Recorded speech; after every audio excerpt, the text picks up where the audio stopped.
Buenas noches. Hoy iniciaremos la sesión de MBE con un ejercicio práctico que esperemos sea de buen provecho y sirva de complemento a la clase teórica. En esta sesión práctica evaluaremos los niveles de evidencia y los grados de recomendación con un ejercicio práctico.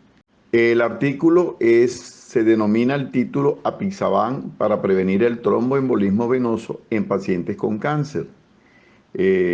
Su autor principal, Mark Carrier, fue publicado en la revista New England Journal of Medicine el 21 de febrero del 2019, en el volumen 380, en la página 711 al 719, con un DOI 10.1056/NEJM OA 1814468, con un factor de impacto de 70.670 y en conflicto de intereses si hay conflicto de intereses. Los pacientes con cáncer activo tienen un mayor riesgo de padecer tromboembolismo venoso. En general, los pacientes con cáncer tienen el riesgo de tener un tromboembolismo venoso de 24.6 por mil por año, en comparación con 2 por mil por año en pacientes sin cáncer. El uso de quimioterapia es un factor de riesgo importante que potencialmente puede aumentar el riesgo de tromboembolismo venoso hasta una tasa anual del 15%, dependiendo del tipo y combinación de agentes o la adición de radioterapia.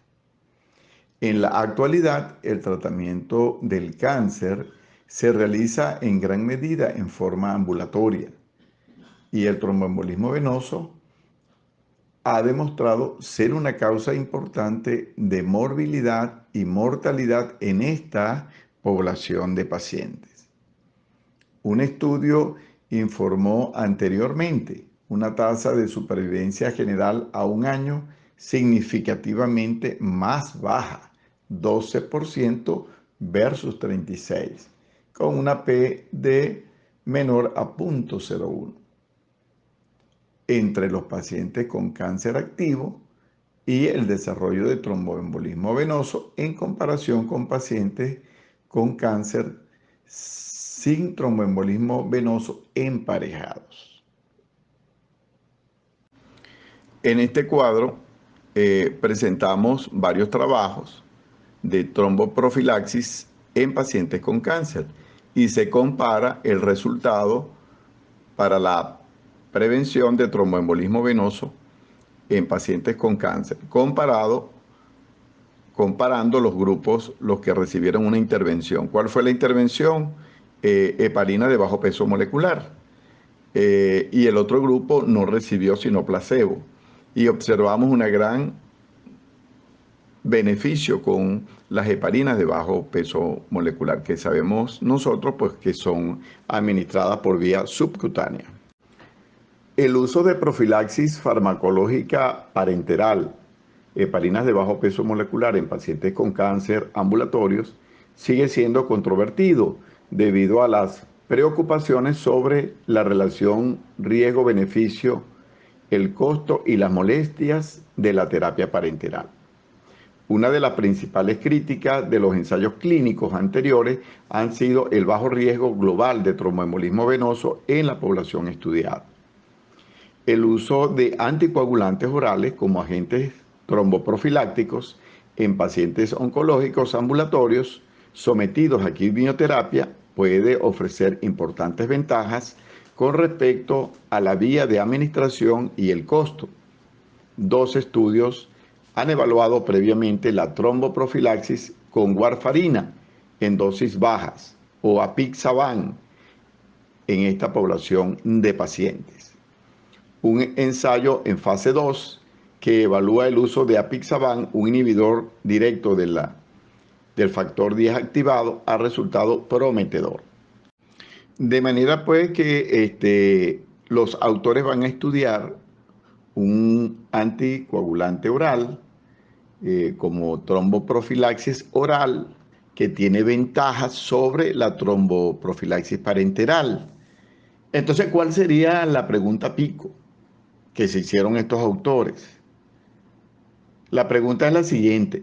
En los pacientes con cáncer que tienen alto riesgo de tromboembolismo venoso, el uso de apixaban en comparación con placebo previene el riesgo de tromboembolia.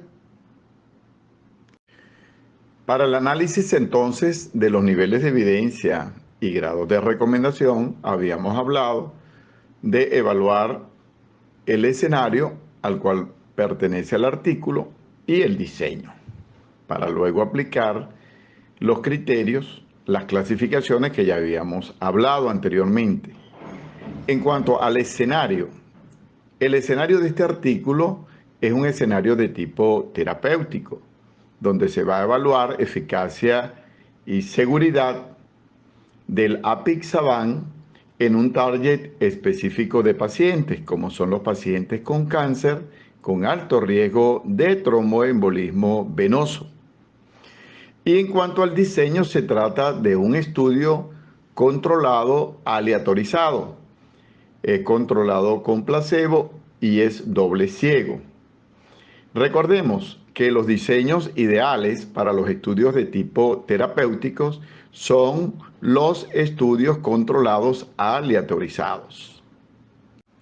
Un ensayo clínico es una evaluación experimental de un producto, sustancia, medicamento, técnica diagnóstica o terapéutica que a través de su aplicación a seres humanos pretende valorar su eficacia y seguridad.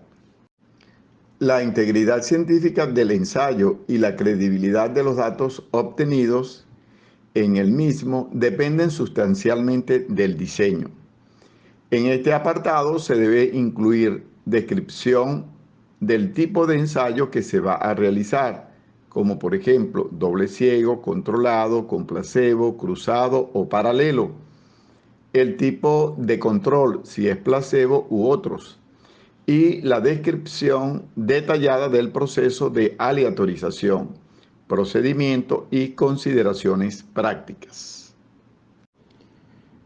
Para recordar, les presento en esta diapositiva cómo se ejecuta un estudio controlado. Se parte de un protocolo ya aprobado y se va a aplicar a una población de pacientes, una población determinada y calculada previamente, aplicando los criterios de inclusión y exclusión a la población de pacientes. Nos quedaría una muestra de pacientes que representarán a la población con sus características similares, siendo representativa de ella. A esta muestra se le realiza el consentimiento informado y luego se procede a la aleatorización para dividirla en brazos similares. Uno recibirá la intervención activa y otro representa el control. Seguidamente, habrá resultados en cada brazo, el brazo A y el brazo B. Y finalmente se hará el análisis de todos los datos.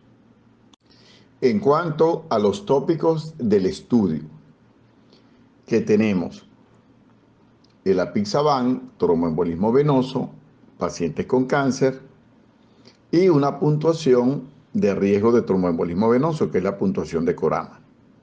Por motivos de tiempo no vamos a revisar en el extenso cada uno de estos. Sin embargo, en cuanto a la apixaban, es un inhibidor directo y reversible del factor 10 activado que se une directamente al lugar activo del factor 10 activado con una elevadísima afinidad, ejerciendo por este mecanismo sus efectos anticoagulantes y antitrombóticos. El tromboembolismo venoso, que se refiere a un coágulo de sangre anormal que se forma en las venas, produciendo trombosis venosa muchas veces profunda, cuando el coágulo está en una vena profunda. Y generalmente va en la parte inferior de la pierna, el muslo o la pelvis. Y en cuanto a los pacientes con cáncer de alto riesgo de tromboembolismo venoso, los pacientes con tumores malignos tienen un riesgo de 7 a 28 veces mayor de tromboembolismo venoso que los pacientes que no tienen cáncer. La escala o puntuación de Corama es una escala validada para predecir el riesgo de tromboembolismo venoso en pacientes con cáncer. Ella toma en cuenta el tipo de cáncer y le va dando un puntaje. Ahí lo tienen ustedes los tipos de cáncer. Toma en cuenta también el recuento de plaquetas antes de la quimioterapia, mayor de 350 por 10 a la 9. El nivel de hemoglobina menor a 10, el recuento de leucocitos. Y a estos parámetros le da un puntaje. El puntaje que ellos han correlacionado es que cuando hay mayor o igual de 2, sobre todo en esta escala que está a la derecha de 3 puntos, tiene un valor predictivo negativo de 98.5% con una especificidad de 88%. Y entonces es una escala validada y ya utilizada ampliamente para establecer el riesgo de tromboembolismo venoso en los pacientes con cáncer. Cuando usted va al archivo de la Librería Nacional de Medicina de los Estados Unidos, en el clinicaltrial.gov, usted puede buscar las características de cada estudio que ha sido inscrito allí. Este estudio, ahí tiene su número, el NC 7020488865. Usted introduce ese número allí en ese archivo y le sale todas las características del estudio. El diseño de este estudio es un diseño de tipo intervencionista. El propósito primario es prevención, es un estudio en fase 2. El modelo del estudio es intervencionista con asignación paralela. El número de armas o brazos son 2 y tiene un enmascaramiento cuádruple: participante, proveedor de cuidado, investigador, asesor de resultados. El enmascaramiento de un estudio es muy importante y eso disminuye el sesgo o error. La asignación es aleatorizado, eso es importante también, la aleatorización, porque eso disminuye el sesgo en los estudios o errores. Y la inscripción, 574 participantes en total para ser dividido en 2 brazos, es el requerimiento. Continuando con el diseño, las medidas de resultado primarias.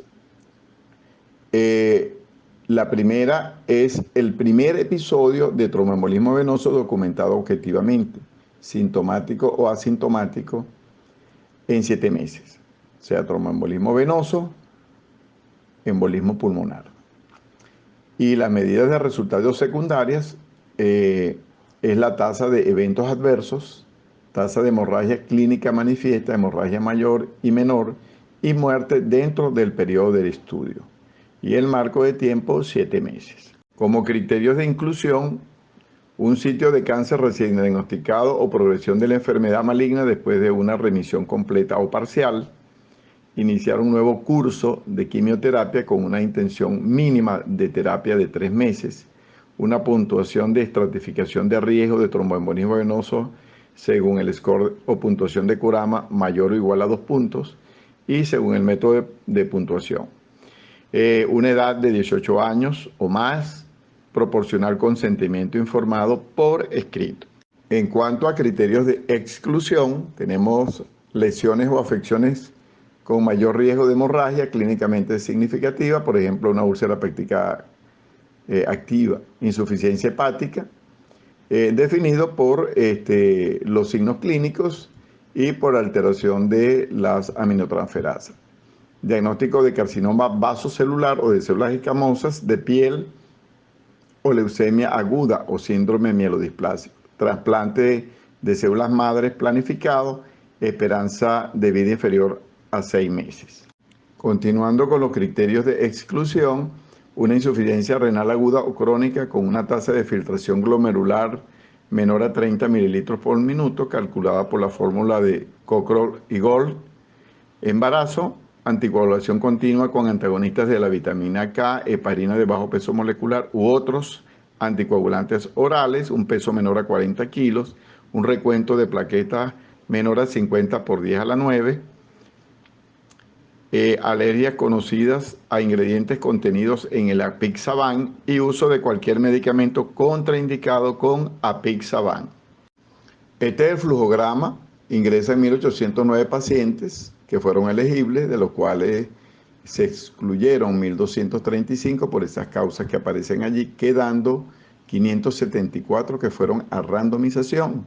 De esos 574, 291 fueron asignados para recibir apixaban y 283 placebo, similares. De estos 291 para apixaban, 3 no lo recibieron, por lo tanto quedaron 288. Y de los 283 de placebo, 8 no recibieron placebo, quedaron 275. Estos grupos quedaron conformados entonces para el análisis. 288 para apixaban y 275 para el análisis, como veremos más adelante. Ahí vemos también que la tasa de pérdida en el sedimento fue para apixaban 13 y para el placebo 11. De manera que conforman una tasa muy baja, menos del 4%, que se considera que la tasa de pérdida en un estudio es importante según la regla 520, que eso se va a ver más adelante en otras clases. Acá les presento otro flujograma. Este fue del diseño en el protocolo del estudio, en otra publicación aparte. Partimos de pacientes con cáncer con tromboembolismo venoso con un score de Corama mayor a 2 puntos. Hay una etapa de 28 días de pre-screening. Es la letra A, como la ven allá abajo. Luego tenemos entonces la letra B, donde habla de screening y el enrolamiento, que 5 días previos pues, al inicio prácticamente se hace la valoración de elegibilidad, los aspectos demográficos, la historia clínica, la medicación concomitante, las características de la malignidad, el plan de tratamiento del cáncer y los test de laboratorio. Luego entonces viene la randomización. Tenemos en la parte de arriba hay 2 brazos, ¿verdad? El brazo placebo y el brazo apixaban. Cada uno va a recibir en forma similar cápsulas o tabletas con características, como ustedes saben, similares. Y mientras que el placebo no tiene nada, ningún efecto farmacológico, el apixaban tendría 2,5 miligramos. Pero cada cápsula van a ser similares. Y a la parte inferior vamos a tener el tiempo. El tiempo serían 7 meses. Ahí la visita al primer mes, al segundo mes, al tercer mes, al cuarto, al sexto y al séptimo mes. Ahí ven en números en la parte inferior, un número pequeñito dice 1, 4, 6, 7. Ustedes van a correlacionarlo con lo que está ahí en la parte inferior. Le dice, por ejemplo, lo que está en la parte C. En la parte C, que sería la randomización, ahí ustedes ven donde dice el día 0 arriba, los 5 días, ese es lo que le corresponde a la parte C. Mientras que la parte D tiene los números 1, 2, 3, 4, 5, 6 y 7 y lo van correlacionando con cada visita. Quiere decir que eso es lo que se hacía en cada visita, tanto personal como por llamada telefónica y la intervención que se hizo y las muestras de estudio y todo eso, para que lo revisen minuciosamente. Tiene también la fuente bibliográfica para que vayan al artículo donde aparece el protocolo, que es de Kimpton y colaboradores. En cuanto al análisis estadístico que ellos aplicaron, la prueba de hipótesis para apixaban y para placebo fue la siguiente. Apixaban se consideraba superior a placebo en un 64%, y esto nos daba una potencia de un 80% con un nivel de alfa Cronbachs de 0.05. Esto permitía calcular la población, que debería ser 574 pacientes con un puntaje de Kurama de 2 o más. Y esto sería suficiente para mostrar esta diferencia. El placebo tendría una tasa de eventos esperados de un 10% durante esos 6 meses. Luego, para cumplir estos objetivos, habría que hacer un análisis primario que se hizo por intención a tratar, modificada. Y los métodos estadísticos fueron el modelo de regresión de Cox, que fue un cociente de riesgo por edad, sexo y por el centro asistencial, y las tablas y curvas de Kaplan-Meier para ver el tiempo en el cual se iba a presentar el primer evento. Y al final, bueno, se determinaron los resultados. En cuanto a las características clínicas y demográficas de los pacientes al ingreso, ahí vemos las características en cuanto a edad, sexo, peso y clearance de creatinina mayor a 50 mililitros por minuto, y vemos que los grupos asignados son similares. En apixaban fueron 291 y en placebo 283, y fíjense que son muy similares estas características: edad, sexo, peso y clearance de creatinina. En cuanto a las características clínicas, vemos del tipo de tumor, observamos cómo el linfoma es el que ocupa el primer lugar. Posteriormente, los tumores de tipo ginecológico, los tumores pancreáticos, pulmonares, cerebro, y después los otros. Son bastante similares en el grupo de apixaban y en el grupo placebo.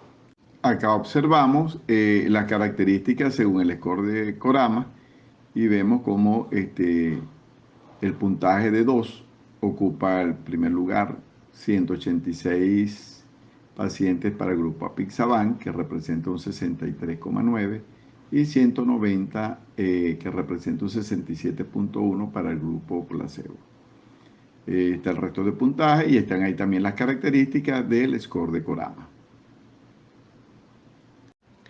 En cuanto a los resultados de eficacia y de seguridad, vamos a analizar primero los de eficacia, que es el objetivo final primario, y seguridad es el objetivo final secundario. En cuanto a este primer objetivo, tenemos donde dice tromboembolismo venoso. Tenemos que en el grupo de apixaban 12 casos tuvieron tromboembolismo venoso, representando un 4,2%, versus 28 del grupo de placebo, representando un 10,2%. Esto nos da un hazard ratio de un 0,41, con una P menor a 0,001, o sea que es significativo.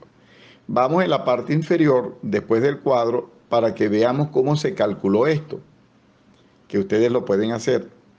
El hazard ratio es el cociente de dividir el riesgo de el grupo de intervención, que sería apixaban, entre el riesgo del placebo.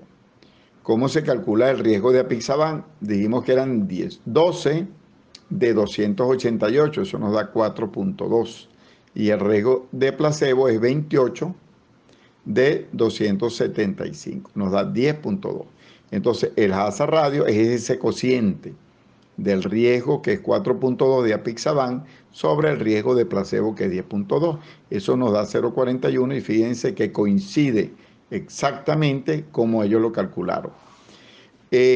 ¿Cuál es la interpretación de un hazard ratio? La interpretación es la siguiente, que el 0,41% lo que nos está indicando a nosotros que para 100 le falta un 59%. Quiere decir que los pacientes que recibieron apixaban tuvieron un riesgo reducido de presentar tromboembolismo venoso de un 59% con respecto a los pacientes que recibieron placebo. El hazard ratio, cuando nosotros lo analizamos, vemos que él tiene 3 resultados. Se dice que un hazard ratio de 1 indica que no hubo un beneficio para ninguno de los dos grupos, y un hazard ratio menor a 1 es un beneficio para el grupo de intervención, mientras que un hazard ratio mayor de 1 es, nos está indicando de que hay un efecto dañino. Quiere decir que en este caso es menor a 1, 0,41, entonces es de beneficio.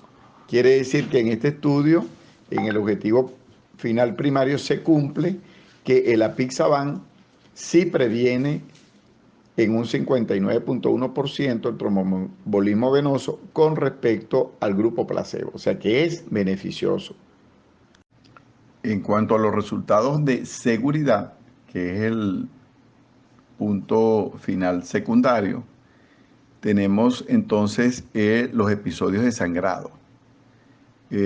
Observemos allí pues los episodios de sangrado tanto en el grupo de apixaban como en el grupo placebo.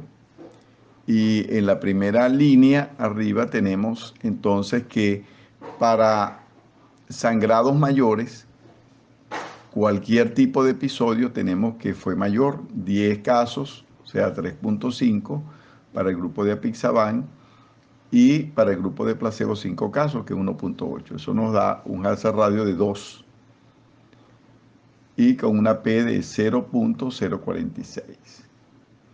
Y si nos vamos aquí a la penúltima fila del cuadrito, para episodios de sangrado mayor fueron 6 casos para el grupo de apixaban, representando un 2.1%, y 3 casos para el grupo placebo, representando el 1.1%, con una hazard radio de 1.89.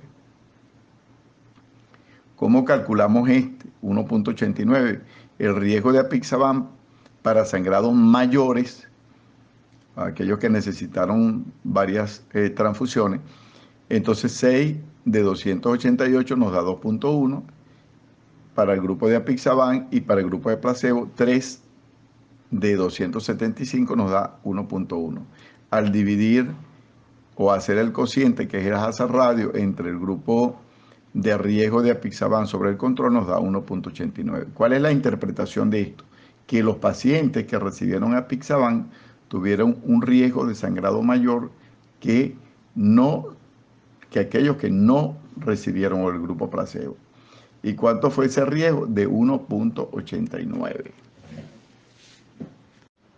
Bueno, ahora vamos nosotros a aplicar los criterios de las clasificaciones que vimos. Vamos a escoger una para evaluar el estudio. Me gustaría que algunas preguntas fueran en base al diseño, el tamaño de la muestra, el enmascaramiento, en cuanto a la aleatorización, qué dudas hay de eso, que me gustaría hicieran ese tipo de preguntas. Ya una vez ustedes debieron haber leído el estudio, por supuesto. Entonces, fíjense, para tratamiento, las clasificaciones, las 11 clasificaciones que les presenté, tenemos la clasificación de SAIN, ahí está la número 6, y esa es la que vamos a aplicar. Como es un estudio de tratamiento, de terapéutica, vamos a aplicar una de esas, pero escogí pues la SAIN, SIGN, la Scotting Intercollegiate Evaluación de niveles de evidencia. En cuanto a los niveles de evidencia, tenemos que hay 4 niveles de evidencia. El 1 se divide en 3 o se subclasifica, el 2 se subclasifica en 3 también, el 3 está solo y el 4 solo. Vamos a ver entonces para que hagamos un repaso. Dice el 1, 2 cruces, que son metaanálisis de alta calidad, revisiones sistemáticas de estudios controlados o estudios controlados de alta calidad con muy poco riesgo de sesgo. La 1, 1 cruz son metaanálisis bien estandarizados, bien realizados, revisiones sistemáticas de estudios controlados o estudios controlados bien realizados con poco riesgo de sesgos. El 1 negativo es un metaanálisis, revisiones sistemáticas de estudios controlados o estudios controlados con alto riesgo de sesgo. El 2, que se divide en dos cruces, 2 una cruz y 2 negativos, son revisiones sistemáticas. Este no es una revisión sistemática. Habla de estudios de cohorte, el 2 una cruz o de casos y controles, no es este el caso. 2 negativos son estudios de cohorte o de casos y controles, no es este el caso. Y el 3, estudios no analíticos como informes de caso y serie de casos. Y el 4 de opinión. Entonces estamos en un estudio controlado, aleatorizado. Entonces, ¿dónde puede estar? En el 1, 2 cruces, 1 una cruz y 1 negativo. Yo lo ubico, de todos modos me gustaría la opinión de ustedes, En el 1, una cruz, que son estudios controlados, bien realizados, con poco riesgo de sesgos. Y en cuanto al grado de recomendación, tenemos que estas se apalancan en el nivel de evidencia y se dividen en 4 grupos. Tenemos el grado de recomendación A, B, C y D. Y ahí tenemos la definición de cada uno de ellos. Hemos ubicado, ¿verdad?, este estudio en el grupo B, volumen de evidencia científica compuesta por estudios clasificados como 2 cruces, directamente aplicable a la población blanco de la guía y que demuestran gran consistencia entre ellos, o una evidencia científica extrapolada de estudios clasificados como 1-2 cruces o 1-1 cruz. De manera que entonces aquí podemos también compartir criterios o diferencias en cuanto a esto. Entonces, para concluir, se trata de un artículo en un escenario terapéutico con un diseño que cumple con una muestra calculada suficiente de 574 pacientes, 291 para el grupo apixaban y 283 para el grupo placebo. Cumplió con la randomización y el enmascaramiento.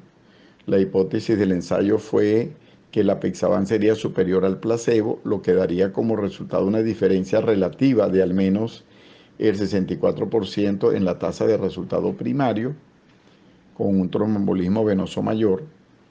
Esto nos daría un nivel de alfa-Cronbachs de 0.05 y con una potencia del estudio de 80%. Se esperaba que la tasa de eventos para el placebo fuera del 10% durante un periodo de 6 meses. El tratamiento en los pacientes fue similar para el seguimiento de intervención según el protocolo. De manera que, conclusión, es un estudio según el nivel de evidencia y el grado de recomendación. Es nivel 1, una cruz, y un grado de recomendación B según el SIGN, la Scottish Intercollegiate Guideline Network.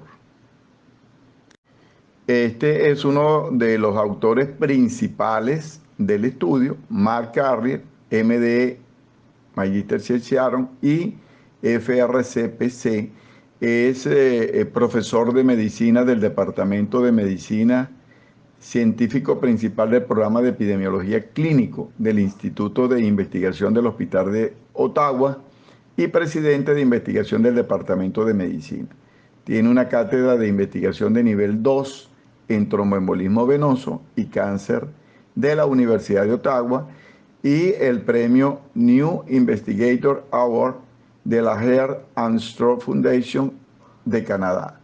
En el 2015 recibió el prestigioso premio al investigador del año, Dr. Michael Keating, por su estudio publicado en el New England Journal of Medicine, que mejora la atención a pacientes con tromboembolismo venoso en todo el mundo.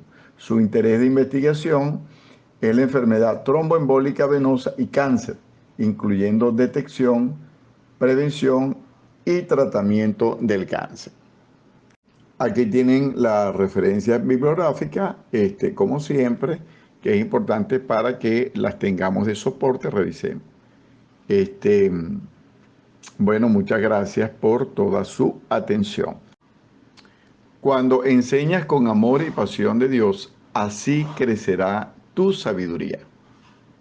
Doctor Aníbal Rochet. Muchas gracias. Dios me lo bendiga y que haya sido de satisfacción para ustedes.